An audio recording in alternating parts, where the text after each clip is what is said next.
नमस्कार and welcome to curiously education. दोस्तों, मैं प्रशांत मावानी आप सभी का बहुत बहुत हार्दिक रूप से स्वागत करता हूं। आज 5 मई 2022 है, दिन है थर्सडे, और आज हमारे टेबल के ऊपर है चार important topics. Prime minister Narendra Modi साहब यूरोप के 3 देशों की यात्रा पर गए हैं, तो जियो पॉलिटिक्स के बारे में हम बात करने वाले हैं। The second one is communal riots. Unfortunately हमारे देश में ये कम्युनल राइट्स काफ़ी बढ़ चुके हैं। और नंबर 3 पर हैं target Russian oil. Of course ये यूक्रेन और यूएसए, यूरोपियन यूनियन के साथ जियो पॉलिटिक्स के साथ जुड़ा हुआ टॉपिक है। And the fourth one is under trials. Right, बहुत सारे अंडर ट्रायल्स जो हैं वो आज भी जेल में बंद हैं। Will go through it as well. Do check out my motivational podcast curiously forever. ये सभी बड़े पॉडकास्ट प्लेटफॉर्म्स पर अवेलेबल हैं। In the time of war, the Hindu का ये आर्टिकल है। आपकी स्क्रीन पर है यूरोप। तो सबसे पहले तो चलो यूरोप की एक छोटी सी मैप की यात्रा कर लेते हैं। राइट, तो यहाँ पर यू कैन सी रशिया है, दिस इज़ फिनलैंड हियर। ये कुछ ऐसे देश हैं जो मैं आपको अभी दिखा देता हूँ। तो देखिए, फिनलैंड जो है वो अपनी एक बॉर्डर शेयर करता है रशिया के साथ। Then you have Norway here. Norway एक छोटी सी बॉर्डर यहाँ पर शेयर करता है, लेकिन हमारा फोकस जो है वो नॉर्वे पर कम। फिनलैंड और स्वीडन, आपको याद होगा इससे पहले की हमारी जो डिस्कशन थी तो मैंने कहा था बाल्टिक सी के बारे में, मैंने आपको बताया था, और आप में से कुछ स्टूडेंट्स ने बाल्टिक सी के साथ कुछ नहीं, मुझे एक स्टूडेंट याद हैं जिन्होंने बाल्टिक सी के अलग अलग जो देश हैं उनके नाम कमेंट सेक्शन में पोस्ट किए थे। तो स्वीडन और फिनलैंड को रशिया ने ये कहा था कि अगर आप नेटो को ज्वाइन करने की बात करेंगे तो फिर हम यहाँ पर न्यूक्लियर वेपन्स वाली मिसाइल्स और हाइपरसोनिक मिसाइल्स जो हैं उनको डिप्लॉय कर देंगे, इज़न्ट इट। अब हमने ये भी बात की कि हमारे प्राइम मिनिस्टर साहब जर्मनी गए, जर्मनी के बाद डेनमार्क, और फिर लास्ट में है फ्रांस, और उसके बाद वो वापस भारत आ जाएंगे। कुछ देश जैसे कि पोलैंड को देख लीजिए यहाँ पर। देन यू हैव चेक रिपब्लिक, स्लोवाकिया है, हंगेरी। ये देशों को मैं इसलिए यहाँ पर हाईलाइट कर रहा हूँ क्योंकि जो लास्ट आर्टिकल हैं, I think not last, the third article जो है हमारा, उसमें इन सारे देशों का मेंशन भी है। ठीक है, तो आप पीडीएफ को डाउनलोड करने के बाद इस मैप को अच्छी तरीके से एक और बार देख लीजिएगा। मेरा रिकमेंडेशन ये है कि आप इस मैप को मिनिमम 5 मिनट ज़रूर दीजिएगा। राइट, मिनिमम 5 मिनट्स, और 5 minutes in the sense I am talking about 300 seconds. इसमें ऐसे ही 5 मिनट नहीं, जेन्यून 300 सेकेंड्स आपको इस मैप में इन्वेस्ट करनी है। ठीक है, okay. Europe, the continent is facing it's biggest security crisis since the end of cold war. Cold war कब खत्म हुआ? 1991 में। यूएसए और यूएसएसआर के बीच में ये कोल्ड वॉर चल रहा था, और कोल्ड वॉर के बाद सेकंड बिगेस्ट मीन्स उसके बाद एक मीन्स वर्ल्ड वॉर 2 के बाद इतना बड़ा क्राइसिस जो है वो कभी यूरोप ने नहीं देखा है। और ये मीन्स फाइट जो अगर हम कहें मिलिट्री एक्शन, तो वर्ल्ड वॉर 2 के बाद this is one of the biggest, और कोल्ड वॉर के बाद ये सिक्योरिटी क्राइसिस के पॉइंट ऑफ व्यू से देखें तो this is one of the biggest. Right, Germany में जब हमारे प्राइम मिनिस्टर मोदी साहब गए तो वहाँ के चांसलर ओलाफ स्कॉल्स दोनों ने एक साथ ऐसा रिटरेट किया कि जर्मनी और इंडिया दोनों एक दूसरे के अच्छे पार्टनर्स हैं। बर्लिन यानी कि जर्मनी की जो राजधानी है बर्लिन, तो वहाँ की सरकार ने ये कहा कि 10 बिलियन यूरोज बायलैटरल कोऑपरेशन के लिए वहाँ की सरकार ने अनाउंस किए हैं। और कोपेनहेगन जो डेनमार्क का कैपिटल है, तो वहाँ पर जब हमारे मोदी साहब गए तो उन्होंने इंडिया नॉर्डिक समिट को अटेंड किया। और नॉर्डिक देशों की बात करें तो 5 देश हैं, डेनमार्क, नॉर्वे, स्वीडन, फिनलैंड और आइसलैंड। हमने बाकी के देशों को तो देख लिया, ये रहा डेनमार्क, ये नॉर्वे, ये स्वीडन, ये फिनलैंड। अब एक बचता है, दैट इज़ आइसलैंड, तो ये यहाँ पर है। ठीक है, तो ये हो गया नॉर्डिक 5। तो ये नॉर्डिक इंडिया नॉर्डिक समिट को भी अटेंड किया। और जो लास्ट लेग है उनका, लास्ट देश है, दैट इज़ फ्रांस। राइट, और फ्रांस में इमैनुअल मैक्रोन साहब जो हाल ही में री इलेक्ट हुए हैं. We know many things about France, don't we, कि फ्रांस और इंडिया की बात करें तो इंडो पैसिफिक आ जाता है. हमने ऑकस के बारे में बात की थी, रीयूनियन आइलैंड के बारे में बात की थी. While bilateral issues are at the center of these meetings, ये तीनों देशों की जो यात्रा में प्राइम मिनिस्टर साहब गए, तो भारत, जर्मनी, भारत, डेनमार्क, भारत और फ्रांस, ये बायलैटरल लेवल पर, द्विपक्षीय लेवल पर ये बहुत ही इम्पोर्टेंट मीटिंग्स थी, बहुत ही इम्पोर्टेंट चीज़ों को डिस्कस किया. लेकिन elephant in the room, elephant in the room का मतलब होता है कि जो सबसे बड़ा फिलहाल प्रॉब्लम चल रहा है, that is Russia Ukraine war. और कुछ दिनों पहले ही यूरोपियन कमीशन जो है, president of European Commission Ursula von der Leyen, वो भारत की यात्रा पर आए थे. और उसके कुछ दिनों के बाद हमारे प्राइम मिनिस्टर मोदी साहब भारत से यूरोप के 3 इम्पोर्टेंट देशों की यात्रा पर जाते हैं. इसमें सबसे इंपॉर्टेंट है जर्मनी और फ्रांस, क्योंकि ये दोनों यूरोपियन यूनियन के पिलर कंट्रीज हैं. पहले 3 पिलर कंट्रीज थे, it was like a tripod. UK भी था, लेकिन ब्रेक्जिट के बाद अब 2 इंपॉर्टेंट देश बचे हैं, France and Germany. And we know कि फ्रांस जो है वो यूनाइटेड नेशन सिक्योरिटी काउंसिल का भी एक मेंबर हैं. राइट. अब न्यू दिल्ली की पोजीशन क्या है वॉर को लेकर? न्यूट्रल. तो ये न्यूट्रल पोजीशन की वजह से कुछ देश हमें क्रिटिसाइज़ कर रहे हैं, ऐसा कह रहे हैं कि भारत जो है वो रशिया के साथ मिला हुआ है, इस प्रकार के इल्ज़ाम लगा रहे हैं. और दूसरे कुछ ऐसे देश हैं जो हमारे साथ ज़्यादा एंगेज हो रहे हैं. फॉर एग्जांपल, ये जो डेनमार्क के प्राइम मिनिस्टर हैं, महिला प्राइम मिनिस्टर हैं, तो उन्होंने ये कहा कि उन्होंने डेफिनेटली इसका विरोध किया है. ये रशिया और यूक्रेन, रशिया ने जिस प्रकार से यूक्रेन को इन्वेड किया है उसका विरोध किया, लेकिन उन्होंने ये भी कहा कि हम ये आशा रखते हैं कि भारत देश जो है वो एक बहुत इंपॉर्टेंट रोल प्ले करेगा. भारत रशिया को इन्फ्लुएंस करेगा कि रशिया जो है वो जल्द से जल्द इस पर्टिकुलर वॉर को बंद कर दे, सीज़ फायर डिक्लेयर कर दे. और ये बात उन्होंने इसलिए की क्योंकि वो जानते हैं कि भारत जो है वो ऐसी पोजीशन पर है कि भारत अगर इंसिस्ट करे तो रशिया जो है वो एक बार सोचेगा ज़रूर. एंड इट्स नॉट लाइक कि भारत ने कभी कहा नहीं है.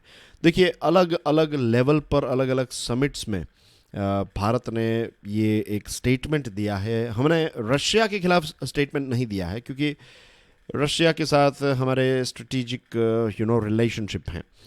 India has seen several high profile visits from the west. बहुत सारे हाई प्रोफाइल जो लोग हैं वो भारत की यात्रा पर आए, और वो जैसे जो डेनमार्क के प्राइम मिनिस्टर ने कहा वैसा ही ये लोगों ने भी कहा.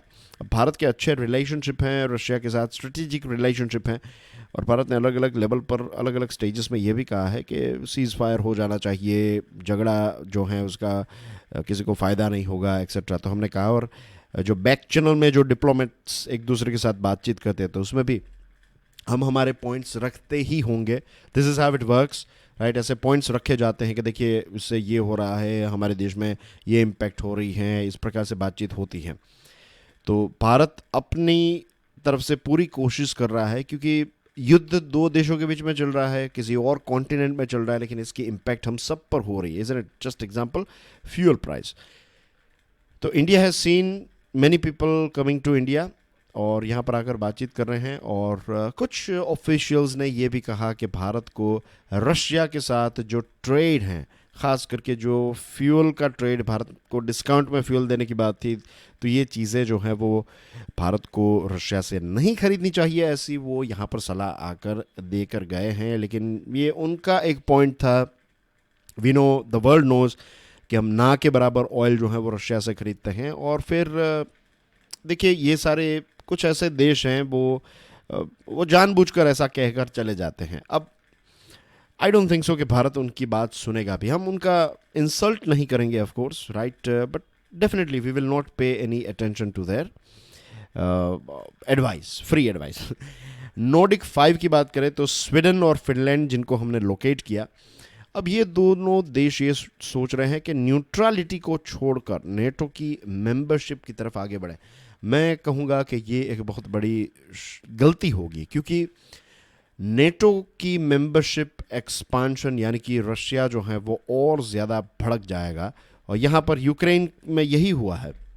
मैंने कुछ वीडियोस बनाए हैं जो एक करंट बर्निंग इश्यूज़ का एक प्लेलिस्ट है, उसमें नेटो के साथ जुड़े हुए वीडियोस, जब ये युद्ध की शुरुआत हुई तो उस टाइम पर मैंने ये कुछ वीडियोस बनाए थे, उसमें मैंने कोर पॉइंट्स के बारे में डिस्कशन की है। एंड आई एम श्योर अगर आप उन कोर पॉइंट्स को समझ लें तो आपको पता चल जाएगा कि ये चीज़ जो है वो नहीं करनी चाहिए। इट्स लाइक जो कहते हैं ना कि आग में और ज़्यादा पेट्रोल डालने जैसा हो जाएगा, adding fuel to the fire, ऐसी सिचुएशन हो जाएगी। तो ऐसा नहीं होना चाहिए, राइट, क्योंकि चीज़ें और आउट ऑफ कंट्रोल हो जाएगी। रही बात जर्मनी की, तो जर्मनी 40% जितना अपना गैस रशिया से इंपोर्ट करता है। और रही बात हमारे देश भारत की, तो भारत डिफेंस के प्रोडक्ट्स जो हैं वो बहुत बड़ी क्वांटिटी में रशिया से इंपोर्ट करता है। Let me tell you one more thing, as far as France is concerned, तो फ्रांस भी एक बहुत बड़ा डिफेंस सप्लायर है।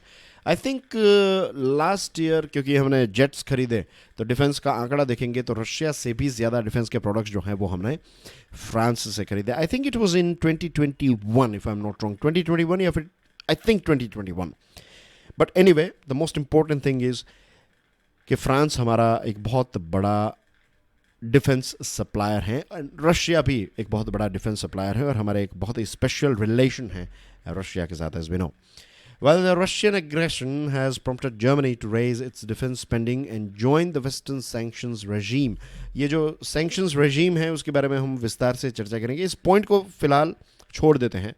रही बात इसकी, तो विनो के जर्मनी जो है उसने अपना डिफेंस बजट इंक्रीज़ कर दिया है, और जर्मनी अपने आप को और ज़्यादा मजबूत बनाने की कोशिश कर रहा है।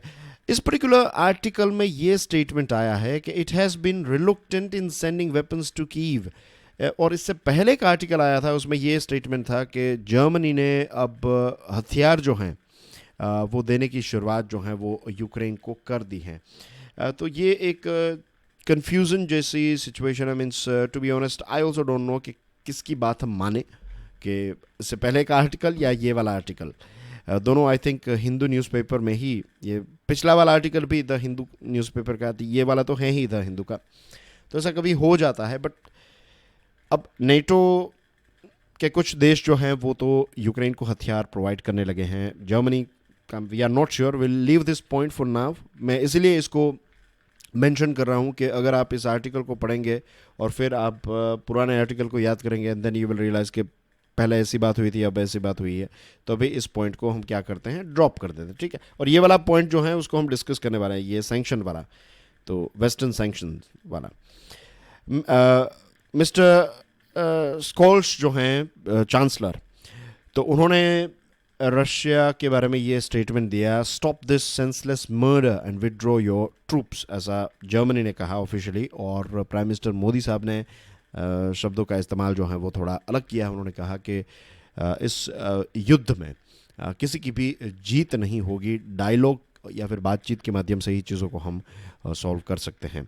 और जर्मनी ने ये कहा कि एशिया की बात करें तो भारत उनके लिए बहुत ही इम्पोर्टेंट है, और यूरोप जो हैं वो थोड़ा और अब सिक्योरिटी पॉइंट ऑफ व्यू से इंडिपेंडेंट होना चाहता है, अपने आप को थोड़ा और ज़्यादा मजबूत करना चाहेगा फॉर श्योर।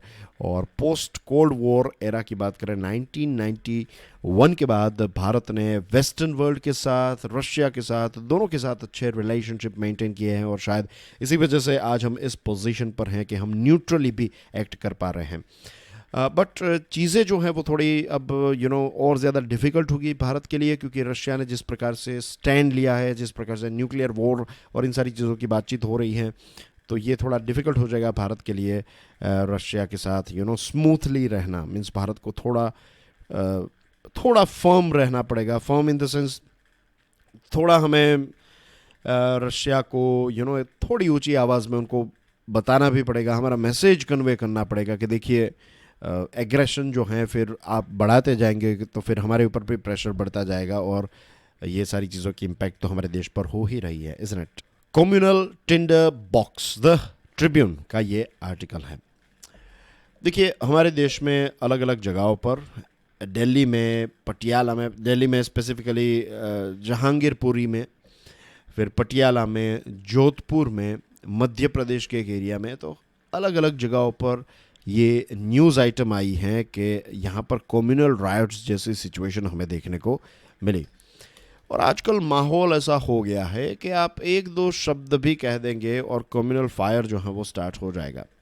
हेट स्पीच, फिर प्रोवोकेशन वाले स्लोगन्स, फिर जो एक आर्म्ड प्रोसेशनिस्ट निकलते हैं एक साथ, जब भीड़ निकलती है तो एक अलग ही कॉन्फिडेंस में चलते हैं लोग उस भीड़ में। आई एम नॉट सेइंग सारी भीड़ जो है वो ऐसी होती है, लेकिन मैंने खुद ऑब्ज़र्व किया है कि एक ऐसा व्यक्ति जो अकेले में अगर कमरे में है और उस कमरे में चूहा भी आ जाए तो ये डिस्को करने लगेगा। व्हेन आई से डिस्को, आई मीन टू से कि वो वहाँ पर चिल्लाने लगेगा एक छोटे से बच्चे की तरह कि बचाओ बचाओ करेगा। लेकिन जब यही लड़का एक भीड़ में निकलता है तो उसको ऐसा फील होता है कि वो तो शेर है, राइट। अंधेरे में वो अकेले रेलवे स्टेशन से घर ना आ पाए, जब ये भीड़ में होगा तो उसको लगेगा कि he is like a tiger. तो ऐसे फॉल्स कॉन्फिडेंस में कई बार एक स्ट्रेंथ अलग सी आ जाती है, लगता है कि हमारे साथ तो इतने सारे लोग हैं। बट ये सारी चीज़ें जो हैं, ये सारी चीज़ें वायलेंस ट्रिगर करती हैं and that is not right at all. Unfortunately Ramnavami, Hanuman Jayanti, Eid, इसके अलावा दूसरे त्योहारों पर भी हमने ये देखा है कि अलग अलग जगहों पर रायोट जैसे सिचुएशन देखने को मिलती हैं। फिर पुलिस वालों को कर्फ्यू लगाना पड़ता है, सिक्योरिटी को और ज़्यादा मजबूत करना पड़ता है, इंटरनेट सर्विसेज को बंद करना पड़ता है और इसकी वजह से सारे लोगों पर इसकी इम्पैक्ट होती है। जस्ट इमेजिन कि एक स्टूडेंट जो घर पर एक डोंगल रख कर पढ़ रहा है, अब इंटरनेट सर्विस बंद हो गई, लेट्स से 2 दिनों के लिए बंद हो गई, तो उस स्टूडेंट की हालत क्या होगी। एक ऐसा व्यक्ति जो वर्क फ्रॉम होम कर रहा है और वहाँ पर अगर इंटरनेट की सर्विसेज बंद हो गई तो उस व्यक्ति की सैलरी जो है वो कट होगी या फिर उसको ऊपर के बॉस से सुननी पड़ेगी, तो उसकी रिस्पॉन्सिबिलिटी कौन उठाएगा। तो ये सारी चीज़ें जो है, नुकसान जो है वो हम कैलकुलेट ही नहीं कर सकते रायोट्स का। और ये तो सारी चीज़ें जो मॉनिटरी नुकसान है थोड़ा बहुत हम कैलकुलेट कर भी लें, लेकिन कम्युनिटीज़ के बीच में जब दरार पैदा हो जाएगी तो फिर उसको आप कैसे मेजर करेंगे। और ये जनरेशन टू जनरेशन चलती आएगी and this is not right at all. Means पुरानी जो भी चीज़ें हो गई, आज के लोगों ने नहीं की। फॉर हमने ब्रिटिश एरा की बात करें तो क्या आज के जो ब्रिटिश लोग हैं, यूके के लोग, उनको नफ़रत करके हमें कोई फ़ायदा मिलेगा। ऐसा नहीं कह रहा हूँ कि हमें इतिहास को भूल जाना चाहिए, लेकिन जो गलत जिन्होंने किया वो इनके ग्रैंड फादर्स थे, ग्रैंड पेरेंट्स थे, उस टाइम के लोग थे जिन्होंने ये गलत चीज़ें की। आज के लोगों को कोसने से क्या फ़ायदा, राइट। तो सेम थिंग, जो भी पुरानी जिसने भी गलती की है, चाहे वो राजा हो या फिर कोई मुग़ल एम्परर हो, जो भी हो, राइट, तो वो हमारी हिस्ट्री का पार्ट है। उसी चीज़ को फिर हम रिपीट करते हुए आज भी उसको एक्टिव रखें और आज भी उसमें फंसते जाए तो that is not healthy for our country. और आजकल ऐसा भी हो चुका है कि मीन्स सारे धर्म को, आप किसी भी धर्म को फॉलो कर रहे हैं, राइट, तो आपको ये छूट है, आपको अधिकार है। इट्स लाइक ए नेचुरल, आप फॉलो कर रहे हैं तो भी अच्छा है और ना करें तो भी वो आपका डिसीजन है। ऐसा नहीं है कि, देखिए, डिस्क्रिमिनेशन सिर्फ ऐसा नहीं है कि इस कम्युनिटी के ऊपर दूसरे, मीन्स हर जगह पर ये आदत हो चुकी है। This is like a grand habit. आप उसको एक बिग पिक्चर के पॉइंट ऑफ व्यू से देखिए, राइट, एक बर्ड्स आई व्यू लीजिए। एक ही कम्युनिटी के लोग हैं, राइट, एक ही कम्युनिटी की, सी फॉर कम्युनिटी, तो इसमें कोई कहेगा कि ये नॉन वेज वाले हैं, ये वेज वाले हैं, तो इनके बीच में भी ऐसे देखने का एक नज़रिया अलग कि यार आप नॉन वेज खा रहे हैं, कोई कहेगा कि आप मुझे जो खाना है वो मैं खाऊं, तो इसमें भी डिवीज़न। और हम कौन होते हैं किसी को, और हमारा जो भी whatever you want to follow आप फॉलो कीजिए, दैट्स इट। फिर किसी पर वो चीज़ थोपने की वो मत कीजिए। आज हर कोई स्मार्ट है, right, we are living in 2022, तो जिनको जो रिलीजन फॉलो करना है वो करे। मैं I give you one example, एक इंटरेस्टिंग एग्जांपल, ये रियल लाइफ एग्जांपल है। हमारे घर के नज़दीक कुछ पेड़ हैं, राइट, घर के एग्जैक्ट बाहर। तो हमारे जो एग्जैक्ट पड़ोस में एक डॉक्टर रहते हैं, तो उनकी जो कार है उसका जो हुड है, जो ऊपर का जो सरफेस होता है वो ब्लैक कलर का है। अब ये जो पेड़ हैं उसमें एक बहुत ही खूबसूरत ऐसे फ्लावर्स उगते हैं, लेकिन प्रॉब्लम यह है कि अगर आप इन फ्लावर्स को तोड़ेंगे तो उस पेड़ की जो डालियां हैं उसमें से ऐसा दूध जैसे ड्रॉप्स निकलेंगे उसमें से, और वो ड्रॉप्स ऐसे हैं कि अगर वो ड्रॉप्स आपकी कार के पेंट पर लग जाए तो फिर वो धोने से भी नहीं जाएंगे, आप अगर सर्विस में भी देंगे तो भी नहीं जाएंगे।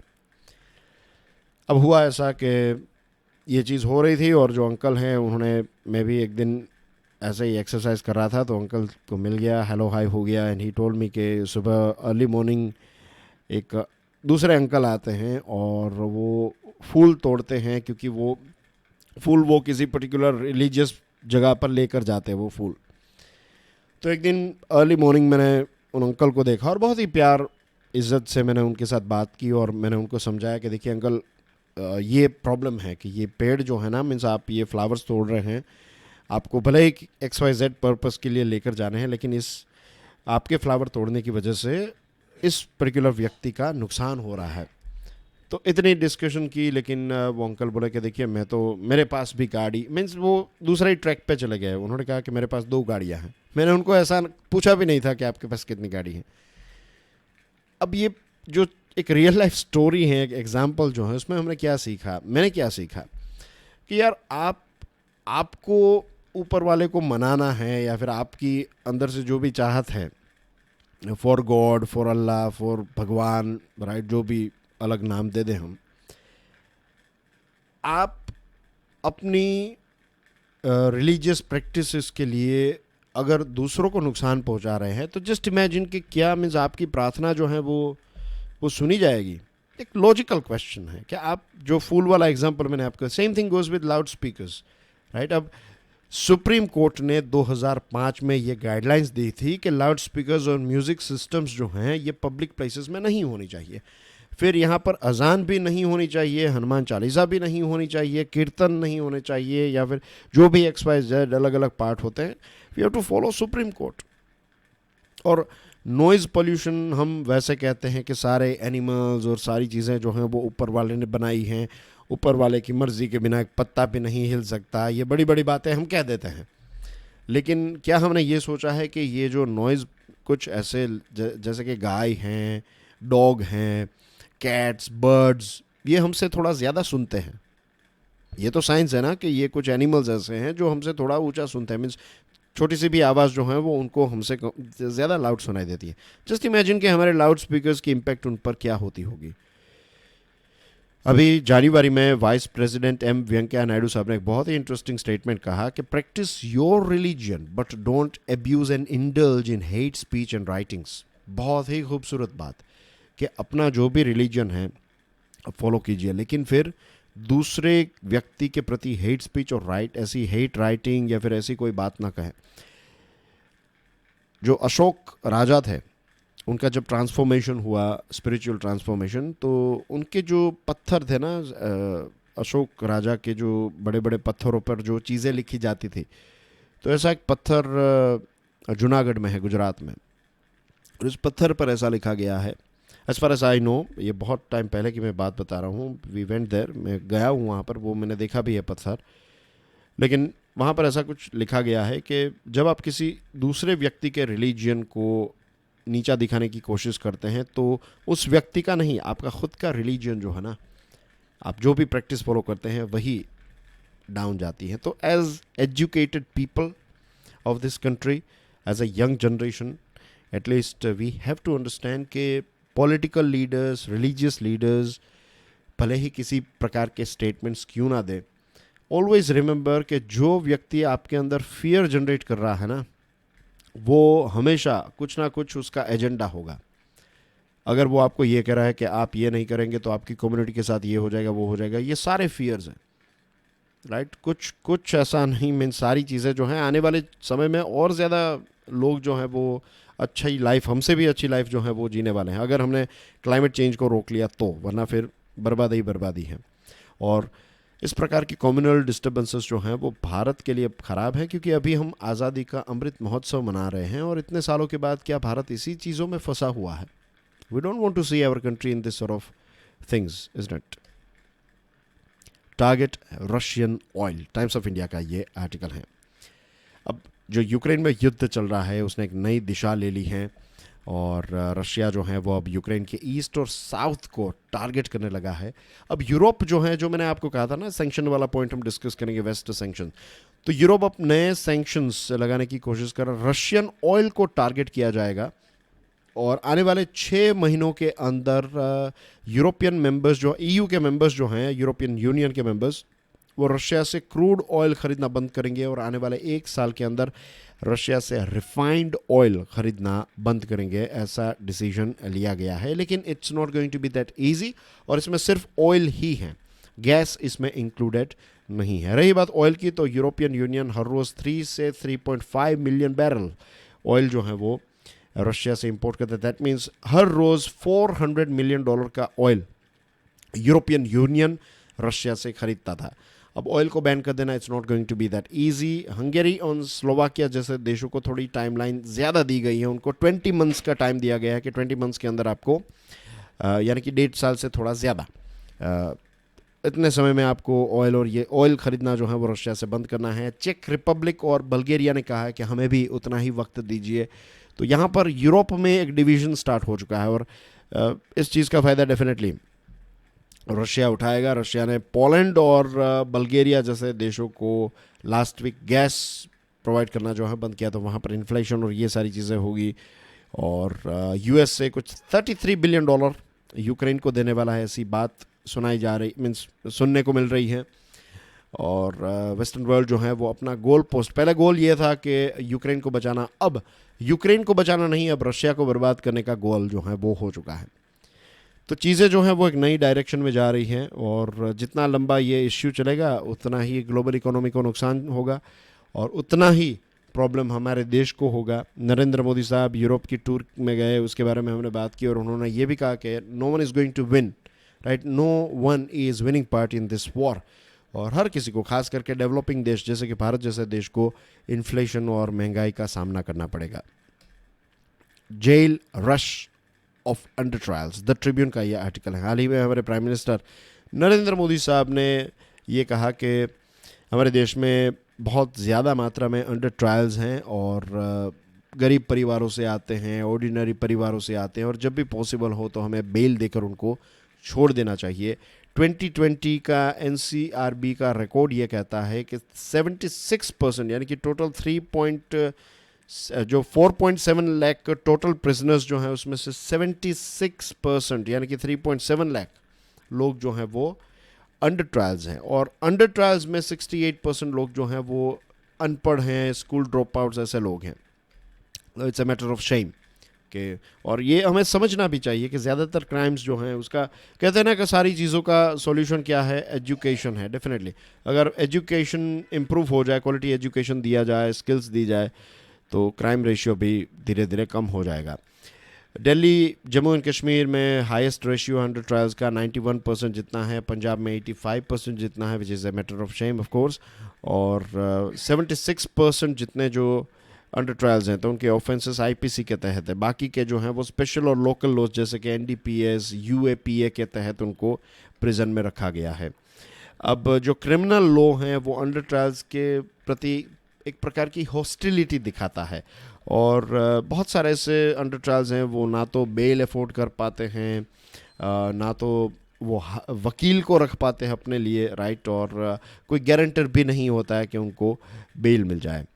तो ये सारे इश्यूज जो हैं वो बहुत ही सीरियस हैं क्योंकि 30% जितने अंडर ट्रायल्स जो हैं उनको 1 साल तक तो मिनिमम जेल में रहना पड़ता है। 65% जैसे हैं जिनको 3 महीनों के बाद बेल मिलती हैं और कुछ ऐसे भी लोग हैं जिन्होंने लेट्स से कि एक चोरी की या फिर कुछ काम वैसे गलत चीज़ की और उसकी सज़ा 1 साल है और अंडर ट्रायल में ही वो 2 साल 3 साल तक जेल में रहें। तो ऐसी सिचुएशन भी है कि क्राइम जो है उसमें जो सज़ा है उससे ज़्यादा तो वो जेल में रहकर हैं।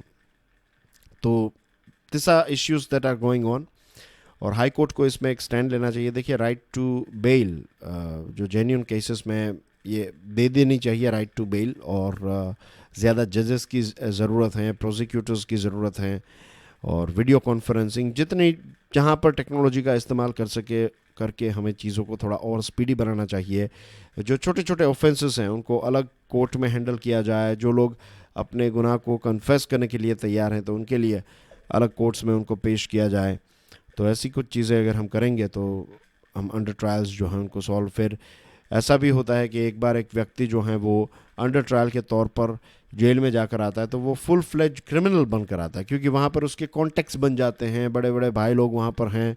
फिर बाहर आएगा तो उसकी टीम के साथ इंटरेक्ट करेगा, उठना बैठना हो जाएगा, एक अलग ही प्यार बन जाता है। जेल में रहने के बाद जब निकलते हैं तो एक अलग ही वो बॉन्डिंग हो जाती है, पता नहीं क्या होता है उसमें, लेकिन ये हैं, this is a reality I am talking about. कुछ लोग ऐसे हैं जो जेल में गए हैं और उनकी स्टोरीज मैंने फर्स्ट हैंड सुनी हैं। तो this are the things, let's hope कि अंडर ट्रायल्स जो हैं लोग उनको न्याय मिले, because this is a matter of सही में एक छोटे से केस में कोई भी व्यक्ति इसमें 3-4 महीने के लिए अंदर जेल में जा सकता है, और बाहर जब निकलेगा तो फिर कोई ऐसा नहीं देखेगा कि उसको अंडर ट्रायल के तौर पर इतने समय तक रखा गया, ये वो एक्सेट्रा नहीं। लोग उसकी बातें करेंगे, जॉब नहीं मिलेगी, शादी नहीं होगी, लोन नहीं मिलेगी और क्या क्या प्रॉब्लम्स नहीं होंगे। तो दिस आर द थिंग्स, अगर हम उनको इम्प्रूव नहीं कर पा रहे तो एटलीस्ट उनको डिस्ट्रॉय भी ना करें, राइट। तो जुडिशरी, क्रिमिनल जस्टिस सिस्टम के जो भी चेंजेस हैं, जो जो चेंजेस रिक्वायर्ड हैं, जिनके बारे में हमने कई बार डिस्कशन की है, वही सारी चीज़ें यहाँ पर अप्लाई हम कर सकते हैं। And that's everything in today's discussion. Thank you very much for watching this video. Please do share this lecture with other students. And let me tell you, ऐसा नहीं है कि ये मैं वो बात कहना ही भूल गया, क्योंकि आज थोड़ा बिजी था कुछ पर्सनल घर के काम को लेकर, तो I was not able to deliver this particular lecture in the morning. कल जो मैंने आपको बात बताई थी, इट इज़ लाइक कि आप शेयर अगर करें, हर कोई अगर इसको शेयर करेगा तो फिर प्रॉब्लम नहीं होगा, तो ये बढ़ता जाएगा। मीन्स बहुत सारे लोग ऐसे हैं आई नो के देखते हर रोज़ हैं लेकिन शेयर नहीं करते।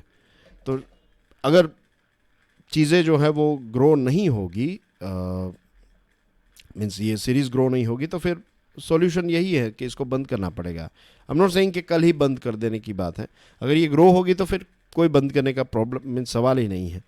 लेकिन ये उन लोगों के लिए ख़ास हैं जो सिर्फ देख कर चले जाते हैं, right. Each and every share matters. It's like voting, जब हम वोटिंग करने के लिए जाते हैं तो एवरी सिंगल वोट मैटर्स, वैसे ही एवरी सिंगल शेयर मैटर्स। भले ही आप ऐसे ग्रुप्स में हो ना हो, आप ऐसे लोगों को जानते हो, बहुत सारे ऐसे प्रोफेशनल्स हैं, आप खुद कमेंट को पढ़िए, यू विल फाइंड कुछ ऐसे लोग हैं जो जस्ट न्यूज़ से अप टू डेट होने के लिए, देश के सबसे इम्पोर्टेंट जो टॉपिक्स चल रहे हैं उनके साथ अप टू डेट होने के लिए इस पर्टिकुलर सीरीज़ को फॉलो करते हैं।